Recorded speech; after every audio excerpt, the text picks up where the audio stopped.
Allora, oggi abbiamo il piacere di avere con noi Aline Durand, che insegna all'Università di Aix-en-Provence. Aline è una storica, si occupa di storia rurale e ha la caratteristica di unire per lo studio della storia rurale la storia, l'archeologia e quella che viene definita come bioarcheologia, cioè tutto ciò che ha lo studio degli ecofatti sostanzialmente.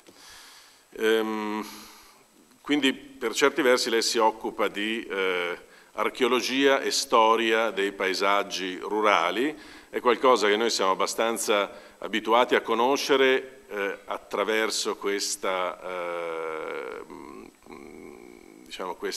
definizione, attraverso questo modo di nominare, come dire, la materia. Però ci sono delle differenze sostanziali, perché nel caso di Aline il suo lavoro, la sua attività, per quanto ovviamente consideri il rapporto con gli insediamenti, non parte dall'insediamento e non arriva all'insediamento, come spesso invece accade nell'archeologia forse impropriamente definita dei paesaggi italiana. Quindi ha un'attenzione decisamente molto diversa, dà molta più importanza allo studio del paesaggio. Direi che nel complesso è più il risultato è che è più equilibrata, a mio modo di vedere, rispetto all'archeologia dei paesaggi che facciamo in Italia, e dal punto di vista dell'ambito geografico che studia, lei si occupa soprattutto dell'area immediatamente a nord e a ovest del Mediterraneo. Ora termino qua e passo subito la parola ad Aline, così. Un'ultima cosa, Aline farà questo intervento in francese, mi ha promesso che parlerà molto lentamente per cercare di far capire a tutti, ma presumo che tutti più o meno capiscano il francese, e cedo subito la parola. Ce n'est que depuis une dizaine d'années qu'en France, enfin, d'abord, le sujet concerne vraiment aujourd'hui la très haute montagne, c'est-à-dire toute la zone qui est au-dessus de 1800-1900 mètres d'altitude. Je vais me préoccuper vraiment de cette frange-là. Et les premiers qui ont commencé à s'occuper d'archéologie du paysage, ce sont les Suisses. Parce qu'en Suisse, je ne crois pas être contredite, la montagne fait partie du patrimoine. Donc c'est vraiment les archéologues suisses qui ont commencé à initier des projets sur l'habitat et les paysages de la haute montagne. Et en particulier, cette référence, qui a été pour nous en France une référence majeure de Meyer, qui a synthétisé 25 années d'archéologie de la haute montagne en Suisse, et qui est vraiment pour nous la première référence sur cette archéologie des paysages de haute montagne. Ils ont continué en créant quelque chose auquel on aurait peut-être pu penser avant, qui est un institut d'histoire des Alpes, qui est basé à Lugano, au bord du lac. Ça, c'est Jean-François Bergier, qui est professeur d'histoire rurale à Genève, qui l'a conçu. Et c'est très important parce que finalement, les Alpes, elles sont découpées en autant de pays qu'il y a elles sont découpées, parcellisées en pays, et chaque pays, finalement, fait sa propre histoire des Alpes. Et il n'y a jamais, jusqu'en 1996, il n'y avait jamais une organisation qui permette de construire cette histoire ensemble. Et ça, l'Institut d'histoire des Alpes y contribue beaucoup. C'est une création importante. Cette création a été portée par des historiens, mais elle intègre les données archéologiques, et surtout, il y avait une visée aussi d'histoire non seulement de l'habitat, mais d'histoire des paysages au sens de terroir, au sens de prendre en compte tout l'espace rural et pas seulement l'habitat. Ça, c'était le projet de Jean-François Berger, et c'était le projet aussi d'un autre historien qui s'appelle François Walter, qui est encore à l'heure actuelle professeur d'histoire à l'Université de Genève et qui s'occupe beaucoup d'histoire de l'environnement. Vous avez la référence de son dernier livre là-dessus. Alors en France, nous avons commencé non pas par l'histoire des Alpes, mais par l'histoire des Pyrénées.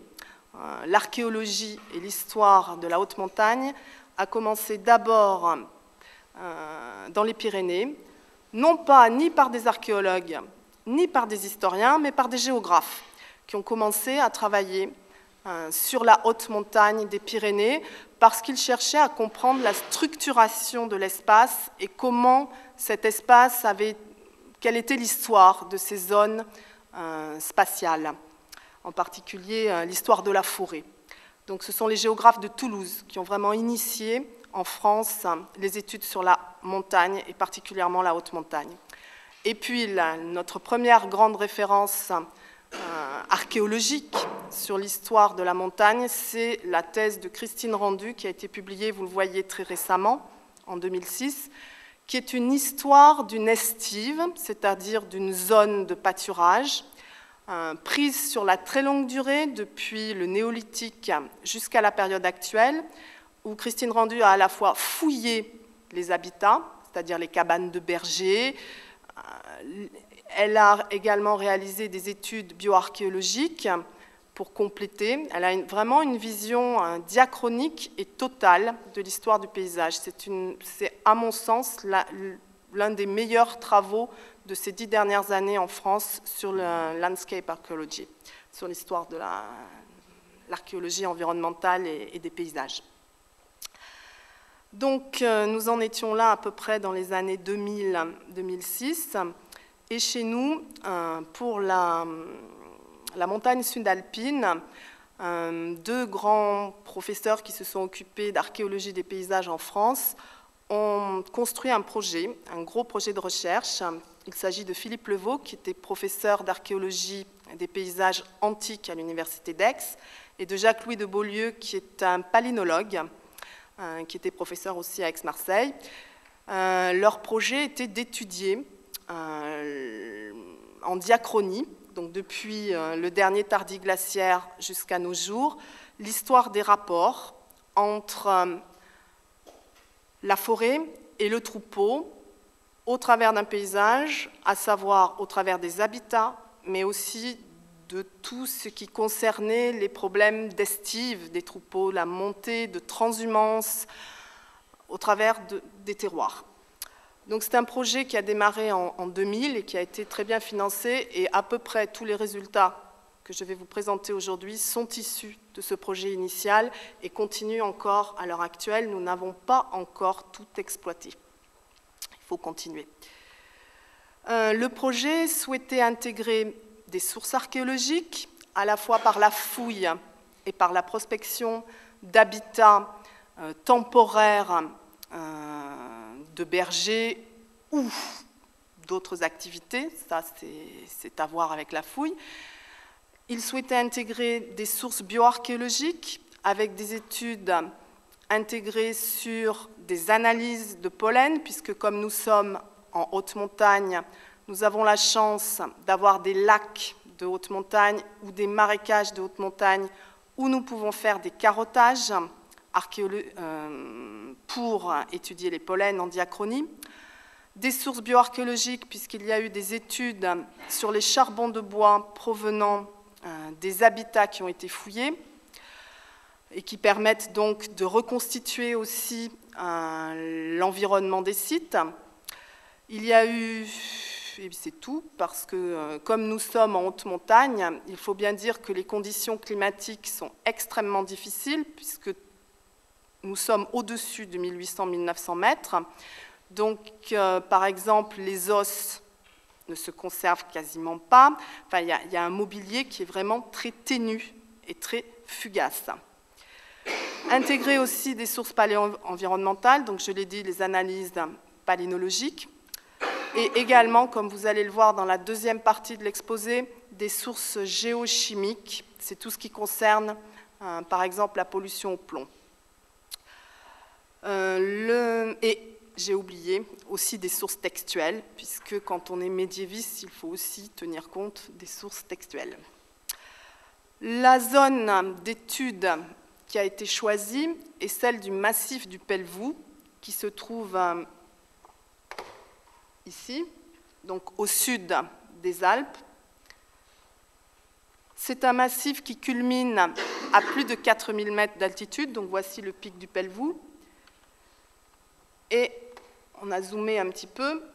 Nous allons étudier, la zone d'étude choisie est celle-ci, que l'on appelle en français Champsaur, c'est le nom local. Et l'intérêt, c'était que cette zone était une zone protégée, ici, par le Parc national des Écrins, qui a été le support logistique de toutes les fouilles qui ont été développées, qui ont été initiées et conduites dans cette zone. C'est une zone protégée dans laquelle on ne peut pas construire, on ne peut pas faire n'importe quoi.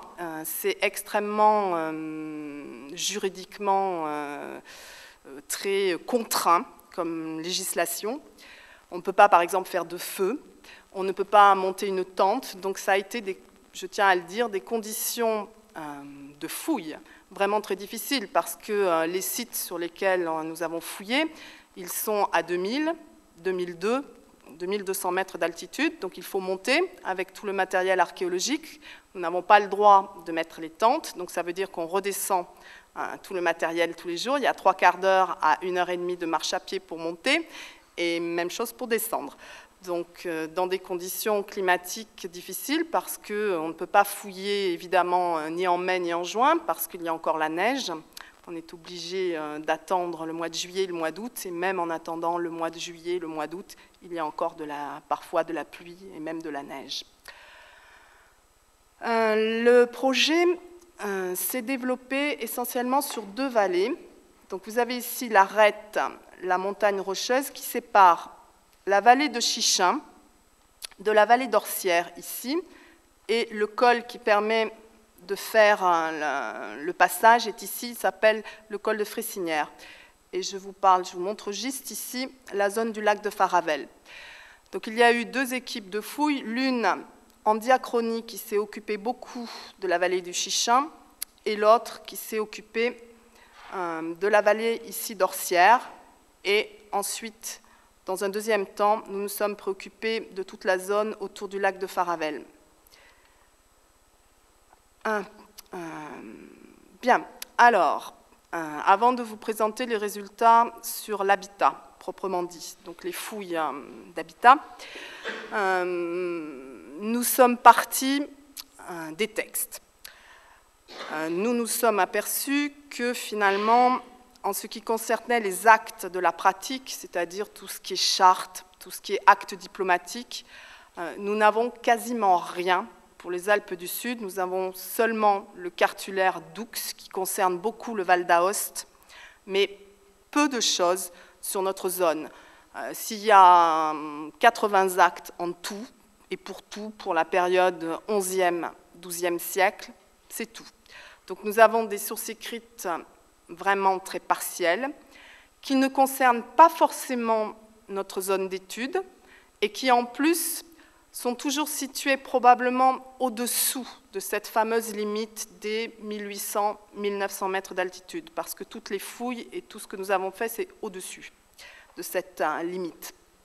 Donc, bien, nous n'avons pas de description de paysage dans ce type de source. Je suppose que vous connaissez tous le caractère normatif de ces sources, avec des descriptions qui sont très normées, qui ne décrivent finalement qu'une partie du paysage et dont on ne sait jamais si elles correspondent à la réalité ou si c'est simplement, comment dirais-je, une reprise de formulaire par les scribes, quelque chose qui est tout à fait formel et qui ne concerne peut-être pas forcément la réalité. En revanche, il m'a semblé qu'une qu'une des sources qui pouvait aider à la compréhension des paysages de la haute montagne, c'était la littérature savante. En effet, j'ai repris le traité de Piero di Crescenzi. Alors pourquoi Piero di Crescenzi? Pourquoi Pierre de Crescent? Parce qu'il connaît très bien, de par son parcours, alors Piero di Crescenzi, je ne sais pas si je dois le présenter, en quelques mots, c'est un agronome qui est né à Bologne et qui a écrit un traité d'agriculture entre 1302 et 1309. C'est le traité d'agriculture le plus ancien de tout l'Occident médiéval pour la zone méridionale. Le plus ancien, c'est Walter de Henley, et il est du début du XIIIe. Donc, c'est vraiment l'une des sources majeures. Et jusqu'à présent, il n'a jamais été utilisé pour les zones de montagne parce que les archéologues et les historiens disaient, bon, le traité de Pierre de Crescens, c'est la plaine du Pô. C'est l'Émilie-Romagne, c'est la plaine du Pô, ce n'est pas la montagne. Or, quand on regarde le cursus, le curriculum vitae de Pierre de Crescent, on s'aperçoit qu'il a suivi les potestats, par exemple, dans la vallée de l'Adige. Quand on lit son traité, on s'aperçoit qu'il connaît très bien les environs du lac de Garde, qu'il connaît aussi les Alpes côtiennes et une partie de la Ligurie, des Apennins ligures. Et quand on reprend le traité, on trouve des passages qui décrivent, peut-être pas exactement le paysage, mais la manière dont la société médiévale, la société médiévale utilise la montagne, et particulièrement la haute montagne. Or, ces descriptions qui concernent la partie italienne des Alpes, on peut les mettre en miroir avec la zone que nous étudions, qui est celle du Champsaur. Et on va voir qu'il y a des liens très étroits entre les deux. Alors la première chose que l'on trouve dans le traité, c'est ces 4 phrases qui sont tout à fait intéressantes et qui nous disent que Pierre de Crescent a vu, c'est-à-dire ce n'est pas quelque chose qu'on lui a rapporté. Il a regardé, il a enregistré, il a fait œuvre un petit peu d'ethnologue et il a vu des paysans, dit-il, qui ont préparé leur champ, leur culture, en utilisant le feu, l'incendie maîtrisé, et qui ont mis le feu à des bois afin que la terre fructifie, afin que lorsqu'on va semer, finalement, on obtienne une récolte meilleure. Donc il y a ce premier passage qui n'est pas lié spécifiquement à la montagne. En revanche, celui-ci est tout à fait intéressant parce qu'il nous dit, voilà, dans les bois, dans les Alpes. Alors Alpes, chez Pierre de Crescent, c'est un terme qui est synonyme de montagne. Sauf que ce passage-là, il nous dit bien que c'est là où il neige. C'est dans les Alpes, mais là où il y a de la neige. Donc s'il y a de la neige, ça veut dire qu'on est assez haut. Et il nous dit, dans les forêts des Alpes, au mois de mai ou au mois de juin, eh bien on va couper certaines branches des arbres, on va y mettre le feu au mois d'août, et puis on va réduire tout ça en cendres.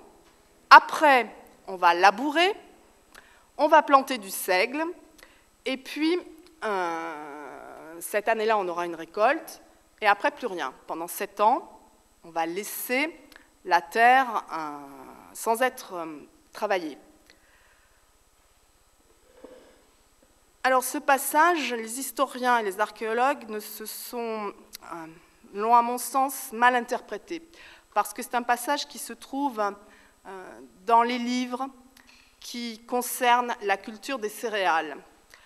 Et ils ont toujours interprété ce passage comme étant lié à de la céréaliculture.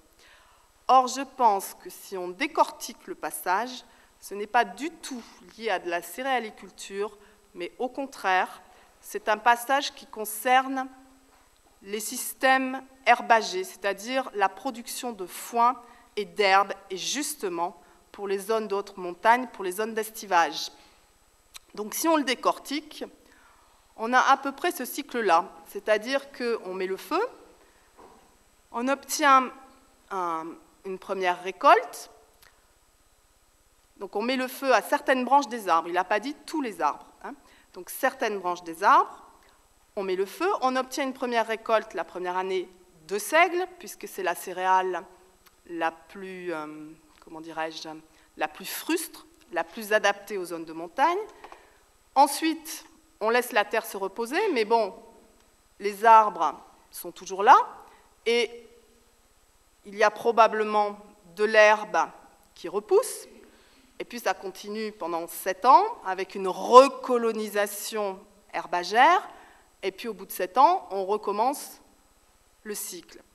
Donc ce cycle-là, c'est un cycle qui est un cycle montagnard, qui n'est absolument pas un cycle, à mon sens, de la plaine.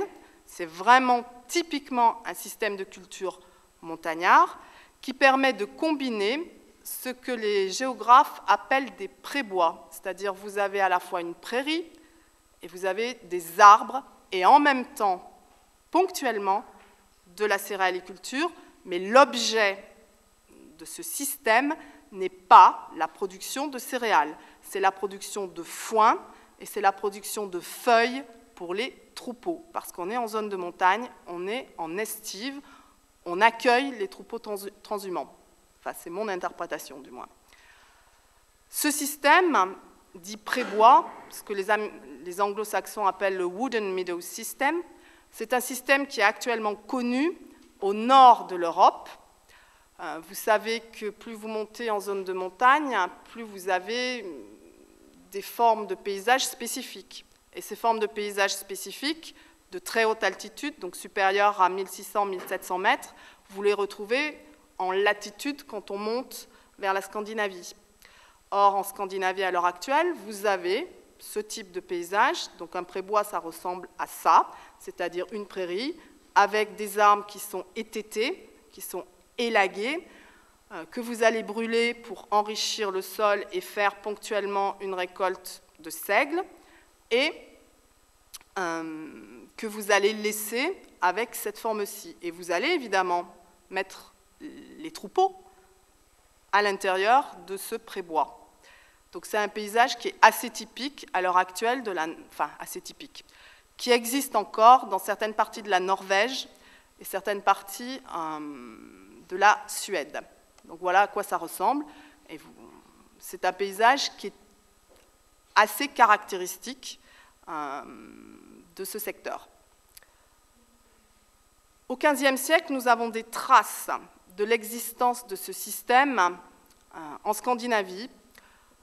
Olaus Magnus, qui était évêque de la ville d'Uppsala, a décrit ce système dans son livre qui s'appelle, bon, peu importe, et il a accompagné la description de ce système par cette image, qui est donc une image qui date du XVIe siècle, où vous avez les arbres ici qui sont ébranchés, comme dans ce cas-là. Donc ils sont ébranchés, on va y mettre le feu, derrière va suivre une récolte, alors bon, on ne peut pas caractériser la céréale, mais une récolte de céréales, et l'intérêt, et ce qui est vraiment intéressant pour nous, c'est que les branches qui sont coupées, si vous regardez bien, ce n'est pas un feuillu, c'est un résineux, c'est soit un mélèze, soit un pin, soit un épicéa, mais c'est un résineux. Donc cela prouve que ce Wooden Meadow System, là pour l'instant je vous ai montré des feuillus, il peut fonctionner très haut en altitude comme en latitude, il peut fonctionner avec des résineux.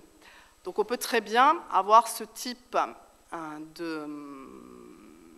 d'exploitation du paysage et de gestion du paysage à très haute altitude. Donc c'était une référence qui était absolument incontournable pour nous, d'autant que dans les anciens écrits administratifs, dans les archives des Hautes-Alpes à l'heure actuelle, nous avons trouvé des traces pour, on va dire, le début du XIXe siècle, de l'existence de ce Wooden Meadow System, de ce système de prébois qui a longtemps été complètement mésestimé par les historiens et les géographes. Ce système est destiné, puisque vous élaguez les arbres, à nourrir les troupeaux, soit par la prairie, puisque les bêtes paissent dans ce système, soit parce que vous coupez les branches et que vous avez des récoltes donc de feuilles pour nourrir les troupeaux pendant l'hiver. Vous avez ici un calendrier de l'église de Saint-Martin-en-Ronco, c'est en Suisse, dans le Tessin suisse. Vous pouvez constater qu'il y a un paysan ici dans sa hotte qui ramène une récolte de feuilles pour nourrir les troupeaux. Alors, il est très difficile de savoir quelle est l'espèce qui a été ici coupée. Ce n'est ni du chêne, ni probablement du châtaignier. C'est sans doute soit du saule, soit du hêtre, à la forme des feuilles. Vous avez ici la forme des feuilles, laisse penser qu'il s'agit soit d'érable, soit de saule, soit de hêtre. Donc le premier enseignement du traité de Pierre de Cressan, c'est de nous fournir des modèles de gestion du paysage, de gestion du milieu, sur des zones qui sont visiblement des zones de très haute altitude. Après, reste à savoir si cette littérature, qui est une littérature savante, a enregistré ou pas la réalité, et ça, c'est l'archéologie qui va nous le dire. Enfin, on espère que c'est l'archéologie qui va nous le dire. La deuxième partie de ce passage de Pierre de Cressan décrit un autre système complètement différent. Un autre système qui est le suivant, toujours dans les Alpes, et toujours dans les Alpes où il fait froid, dans les Alpes où il y a de la neige. En mai ou en juin, donc on comprend pourquoi c'est en mai ou en juin, parce que vous ne pouvez pas commencer à planter ou à semer du seigle lorsque vous êtes à très haute altitude, parce qu'il y a encore de la neige jusqu'à la fin mai ou fin juin. Donc ce type de cycle, il est forcément très haut. Donc un deuxième système où on vous dit, oui, on va couper... Est-ce que c'est le même? Est-ce que je n'ai pas repris la même chose? Non, je n'ai pas repris la même chose, excusez-moi. Donc c'est un système, cette fois-ci, où Pierre de Cressan décrit comment on découpe, parce que le verbe employé, c'est incidere, donc on va découper la terre avec, on ne sait pas quoi, ce n'est pas dit, mais on va la découper, on va la retourner, et on va y mettre le feu, on va laisser sécher, on va mettre le feu, on va planter, on va semer derrière une céréale, donc encore une fois du seigle, et puis on va laisser pendant, là encore, 8-10 ans. Donc voilà, on va découper des mottes de terre, on va les retourner, on va les laisser sécher, on va mettre le feu, obtenir une récolte de seigle la première année. Après, plus de récolte de seigle. La deuxième année, il y aura une prairie. Et puis, on laisse l'enfrichement et la recolonisation se faire pendant à peu près 8 ans. Alors, ce système-là, c'est un système qui est beaucoup plus connu. Le mot français pour désigner ce système, c'est écobuage. Alors, c'est intraduisible quasi en anglais. Les anglo-saxons m'ont dit que le terme écobuage, ils le comprenaient. Donc, c'est un système qui est lié spécifiquement à l'exploitation de l'herbe, là encore. C'est un système qui ne fonctionne pas pour la céréaliculture. C'est encore une fois quelque chose qui est herbagé, qui ne concerne que la production de foin et de fourrage pour les troupeaux. C'est un système qui, à l'heure actuelle, est encore employé en France, dans les Pyrénées. Dans les Alpes, nous avons des traces pour le 19e siècle, mais bon, comme les Alpes sont très touristiques, au moins la partie française, je ne sais pas pour le reste, mais au moins en France, c'est terminé, ça n'existe plus. En revanche, dans les Pyrénées, il y a encore 30 ans, on exploitait les versants de cette façon-là. C'est-à-dire, on retourne, là vous les voyez, ils sont en train de découper à l'aide d'une houe les mottes de terre, de les retourner et d'y mettre le feu pour renouveler, en fait, les prairies, pour renouveler le fourrage, pour les bêtes. Et lorsque l'ensemble de la montagne, on y met le feu, eh bien ça donne ça. Voilà, des versants entiers des Pyrénées auxquels on met le feu pour renouveler les prairies, les terroirs d'estive qui vont accueillir les troupeaux pendant l'été. Voilà, ça c'est un cliché assez récent, il date d'une dizaine d'années. D'ailleurs, il y a à peu près 5-6 ans, les bergers qui ont mis le feu de manière traditionnelle pour pratiquer l'écobuage, ils ont pour une fois mal contrôlé le feu et il y a eu un immense incendie pendant presque 2 semaines dans les Pyrénées, dans la région de l'Ariège, et ça a défrayé la chronique. Il y a eu les pompiers avec je ne sais pas combien de... C'est comme les incendies en Corse, hein, c'est pareil, ou en Sardaigne, c'est exactement la même chose. Sauf que là, pour une fois, c'était une zone de montagne.